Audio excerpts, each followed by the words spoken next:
Section 4.3 is on solving quadratic equations by factoring.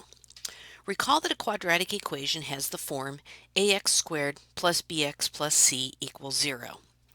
Its factored form is a times the quantity x minus p times the quantity x minus q equals 0, where p and q are its roots. That is, those are the x-intercepts of its related function, x equals p and x equals q. So let's take a look at our first example here that says write a quadratic equation whose roots are 3/4 and -5.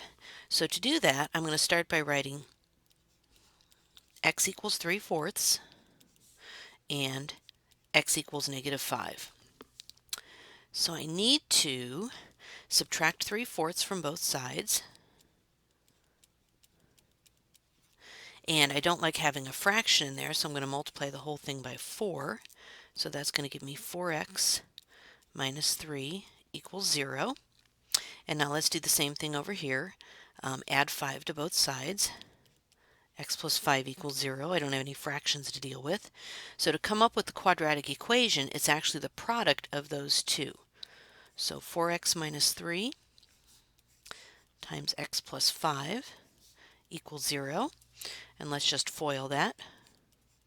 4x squared minus 3x plus 20x minus 15 equals 0.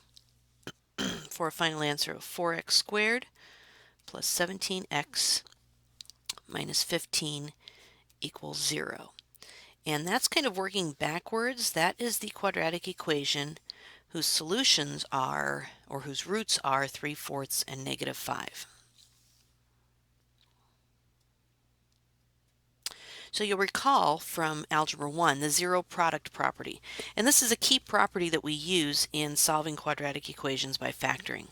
So if two things multiply to 0, if a times b equals 0, then either a equals 0 or b equals 0, or both a and b equal 0.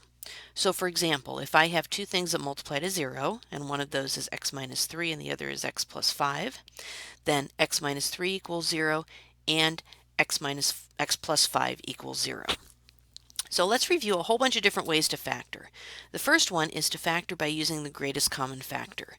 And this is basically undistributing. So I'm going to look at 9x squared plus 3x and basically put outside of the parentheses, the greatest common factor that both of those have. So I'm seeing that a 3 goes into both of those, and an x goes into both of those. And now just divide each of those terms by 3x. So that's going to leave me with the 3x. And don't forget, you can't just leave that blank there. That has to be a 1. You can always check by distributing. 3x times 3x gives me, oops, sorry about that, 9x squared, and 3x times 1 gives me a 3x. So there's my final answer. So let's use that technique to solve a quadratic equation. So here I have 20x squared plus 15x equals 0. I'm going to start by factoring the left-hand side of the equal sign and take out the greatest common factor, which I believe would be a 5x. So that leaves me with a 4x plus 3 in the parentheses. Now I'm going to apply the zero product property. So that means that 5x equals 0 and 4x plus 3 equals 0. So x equals 0. That's one of my solutions. And 4x equals -3, or x equals a -3/4. That's my other solution.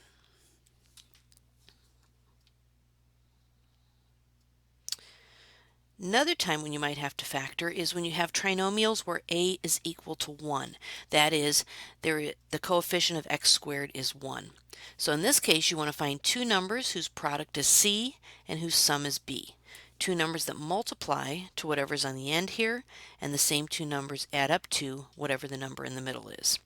So here we have x squared minus 7x plus 12.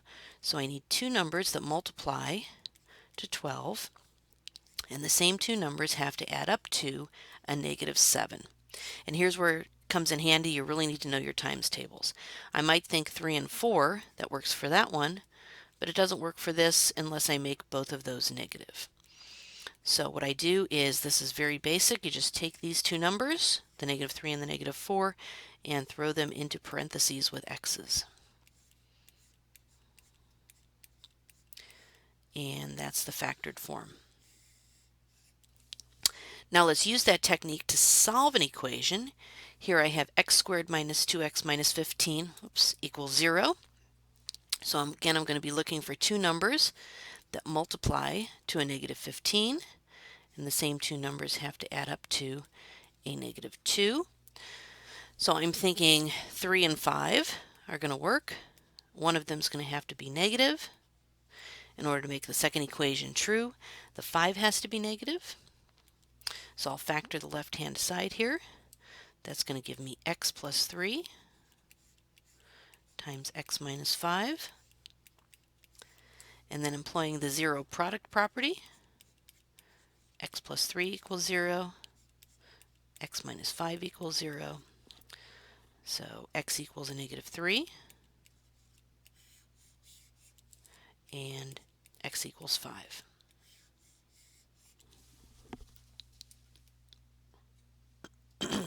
Another type of factoring you might have to do is of a trinomial when a is not equal to 1, when a is actually greater than 1. In this case, we're going to have to use factoring by grouping.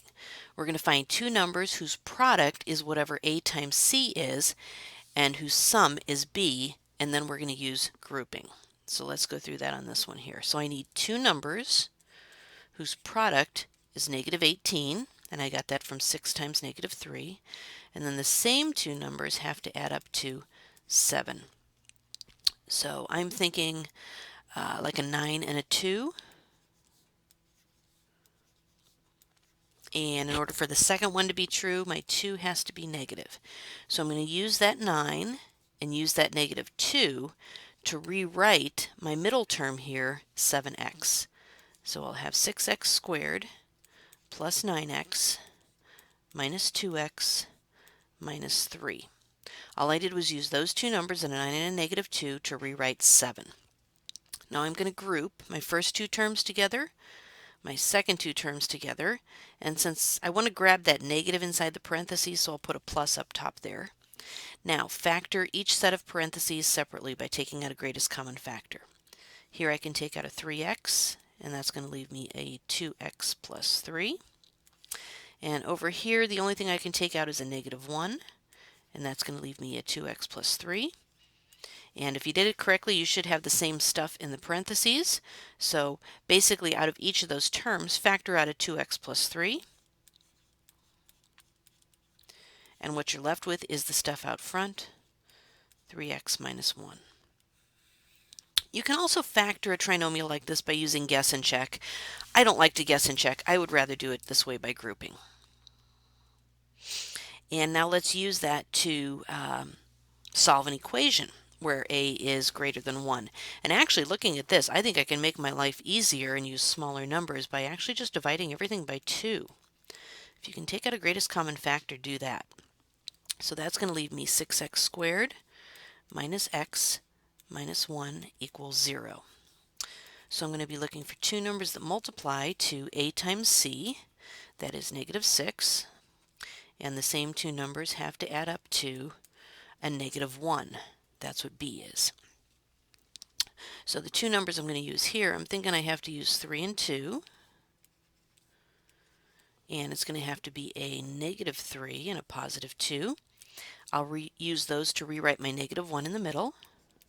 6x squared minus 3x plus 2x minus 1 equals 0. Group your first two terms and your last two terms. Factor out a greatest common factor. That's going to be a 3x, and that's going to leave me 2x minus 1.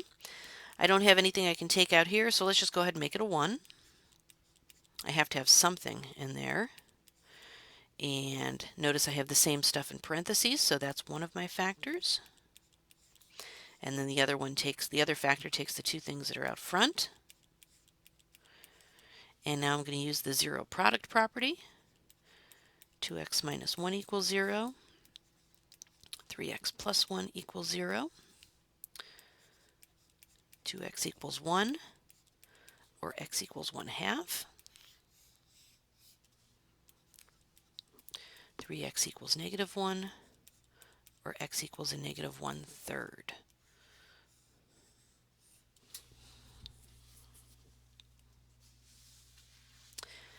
The next type of factoring we're going to take a look at is factoring a difference of squares. A difference of squares is something of the form a squared minus b squared. So a is squared, b is squared, and I'm subtracting them. That's why it's called a difference of squares. Little formula for this is just a plus b times a minus b. This is actually one of my favorite ways to factor. So here we have factor of 25x squared minus 36y squared. 25x squared is a perfect square because it's 5x times 5x. 36y squared is a perfect square because it's 6y times 6y. And notice I have a minus in the middle. So this is going to factor into 5x plus 6y and a 5x minus 6y. Really no work to show, as long as you know the little formula and you recognize the difference of squares. We can use this method to solve an equation. Here I have x squared minus 81. X is a perfect square, x times x. 81 is a perfect square, 9 times 9. So this will factor into an x plus 9 and an x minus 9. Now use the zero product property. X plus 9 equals 0. X minus 9 equals 0. So x equals a -9. X equals a +9, and if you want to look fancy, you can write your answer as x equals a positive or a -9.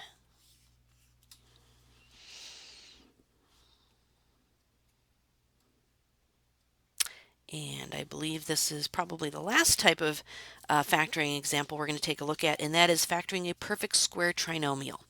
A perfect square trinomial factors into something plus or minus, two terms plus or minus squared. So a plus b squared, notice that's something squared, that's a perfect square, or a minus b squared. And you can do this using the method we did where a was greater than 1, but if you memorize these formulas, it goes a whole lot faster. So if you have a square at the front and a square at the back, and then the middle term is 2 times one of these times one of these, with either a plus or a minus in front, then it's going to factor into that. So let's take a look at this. Here's kind of how I do it. So I have 9x squared minus 24x plus 16. Is this a perfect square? Yes, it is. Is the last one a perfect square? Yes, it is. So now I need to ask, is this middle term, is this going to be 2 times one of these times one of these? Because this is like my A and this is like my B. Indeed it is. 2 times 3 is 6 times 4 is 24x. So this is a perfect square trinomial. So this is going to factor into a 3x and a 4. And because there's a minus here, there's a minus in between them, in parentheses, squared. And if you don't believe me that's how it works, go ahead and FOIL that. Do 3x minus 4 times 3x minus 4, and you'll get that trinomial. Now let's use that to solve an equation. I have x squared plus 6x plus 9 equals 0. Is that a perfect square trinomial? I think it is. That's an x and an x. That's a 3 and a 3. Is my middle term 2 times one of these times one of these? Indeed it is. 2 times x times 3 is 6x. So this is going to factor into an x, and because there's a plus here, 3 squared equals 0. And because that means x plus 3 times x plus 3, I don't have to do it twice. I just have to do it once. X plus 3 equals 0, so x equals a -3. This quadratic equation has only one solution. So in this section, we looked at how to solve quadratic equations by factoring, and we reviewed a whole lot of different factoring methods that you learned in Algebra 1. Hopefully you remember them. If not, practice.